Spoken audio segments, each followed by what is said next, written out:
நான் வந்து பரோட்டா செய்யறதுக்கு 1 கப்பு கோதுமை மாவு எடுத்திருக்கேன். இதை சேர்த்துக்கலாம். பரோட்டா வந்து மைதாவில் தான் செய்வாங்க. ஆனால் கோதுமை மாவுலையும் செஞ்சால் ரொம்ப டேஸ்ட்டாக நல்லாயிருக்கும். அதே போல் நல்லா மெத்துன்னு இருக்கும் பரோட்டா. கூடவே தேவையான அளவு உப்பு சேர்த்துக்கலாம்.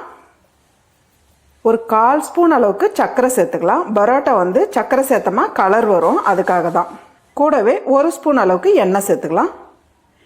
எண்ணெய் வேணாலும் சேர்த்துக்கலாம், இல்லைன்னா வந்து வெண்ணெய் கூட சேர்த்துக்கலாம்.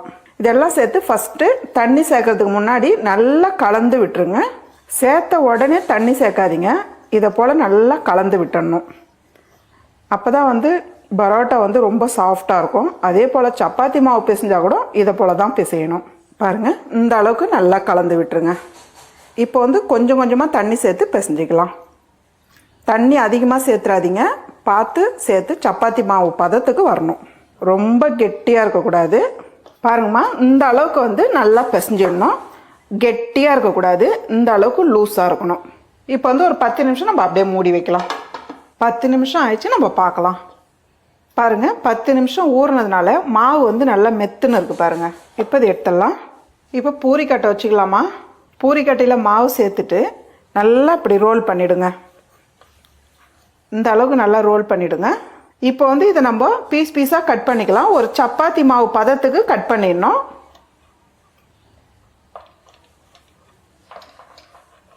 இந்த சைஸுக்கு கட் பண்ணி எடுத்துக்கோங்கம்மா. நல்லா ஒன்று ஒன்றா ரோல் பண்ணிவிடுங்க. இதே போல் ஒரு பீஸாக எடுத்து நல்லா உருண்டை போட்டு வச்சுக்கலாம். இப்போ பூரிக்கட்டில் மாவு சேர்த்துருங்கம்மா, ஒட்டாமல் வரும். இப்படி திருப்பிடுங்க. இப்போ வந்து இது மெலிசாக நல்லா ஒரு கண்ணாடி பதத்துக்கு திரட்டிக்கு போகிறோம். அப்போ தான் பரோட்டாவுக்கு கரெக்டாக இருக்கும். நல்லா மெலிசாக திரட்டிடுங்க. பாருங்கள், இந்த அளவுக்கு நல்லா ஒரு கண்ணாடி பதத்தில் திரட்டி எடுத்துக்குங்க. கொஞ்சமாக நெய் எடுத்துக்குங்க. நல்லா அந்த சப்பாத்தியில் இப்படி நல்லா அப்ளை பண்ணிவிடுங்க. ஃபுல்லாக சேர்த்துருங்க. இந்த அளவுக்கு நல்லா கலந்துருங்க. நெய் வந்து இந்த அளவுக்கு ஃபுல்லாக சேர்த்துருங்க. சேர்த்துட்டு ஒரு கத்தி வச்சு குட்டி குட்டியாக நல்லா நீளமாக கட் பண்ணி எடுத்துக்குங்க. கட் பண்ணும் போது நல்லா உள்ளே வரலாம் அழுத்தி கட் பண்ணுங்கள். தனித்தனியாக வந்தால் கூட பரவாயில்ல. இதே போல் கட் பண்ணிவிடுங்க. இப்போ வந்து இதை அப்படியே மேலே மேலே மேலே எடுத்து போட்டுக்கிட்டே வாங்க. இதே போல் சேர்த்துட்டு இப்போ மேலே வந்து நெய் தேய்ச்சிடுங்க. இந்த அளவுக்கு வச்சுடுங்க. இப்போ வந்து இந்த முனையை வந்து இப்படி ரவுண்ட் பண்ணி விட்டுருங்க. விட்டுட்டு இந்த முனையை எடுத்துக்குங்க.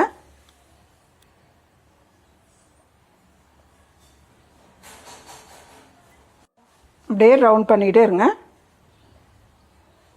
இதை வந்து மேலே சேர்த்துருங்க.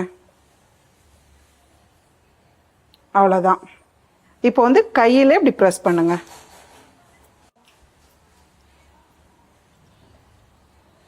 உங்களுக்கு வந்து எந்த சைஸ் வேணுமோ அந்த அளவுக்கு நீங்கள் மாவு எடுத்து ஸ்டார்டிங்லேயே மாவு எடுத்துடணும்.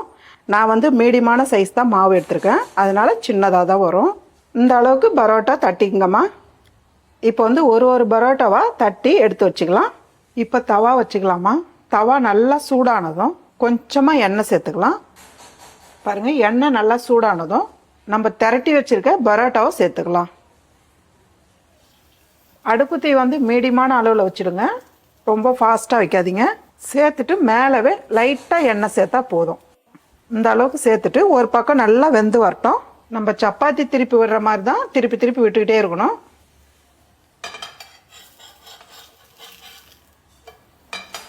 பாருங்கள், உடனடியாக கலர் மாறுது பாருங்கள். இப்படி நல்லா ப்ரெஸ் பண்ணி விடுங்க. அடி பாகத்துலேருந்து நல்லா வெந்து வரும். நமக்கு வெந்து வரும் போதே தனித்தனியாக வருது பாருங்கள். நல்லா பீஸ் பீஸாக தனித்தனியாக வருது பாருங்கள். நீங்கள் இதே போல் செஞ்சிங்கன்னா பரோட்டா சூப்பராக வரும். கரெக்டாக இந்த டார்க் ப்ரௌன் வர வரலும் வெந்து வரணும். இப்போ வந்து நம்ம எடுத்துடலாம். இதே போல் ஒரு பரோட்டாவாக செஞ்சுடுங்கம்மா.